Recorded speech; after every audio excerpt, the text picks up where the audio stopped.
Ronald McDonald gave me many, many nightmares growing up as a kid. However, he did give me a pretty damn good platformer on the Sega Genesis that is pretty overlooked in my opinion.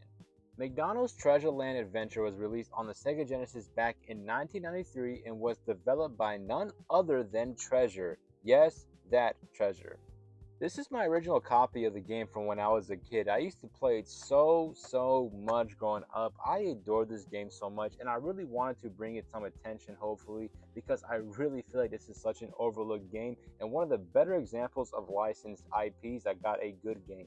You of course play as Ronald McDonald, who finds a piece of a treasure map and sets out on an adventure to find the rest of the pieces of this treasure map so he can hopefully find treasure with his friends. The gameplay itself is very simple. It's not going to change your mind and how you think about video games as a whole, but the experience itself is so much fun and so joyful. I always recommend it to people who are looking for a fun platformer on the Genesis. I adore the OST in this game. It is awesome. Every time I think about this game, one of the first things that I think of is the tomato boss. It's one of those bosses that I've played through so many times as a kid, it is ingrained in my head. The level design is also something that has always stuck with me with this game throughout the years. It's almost dreamlike how this game looks. It is such a beautiful looking game in my opinion.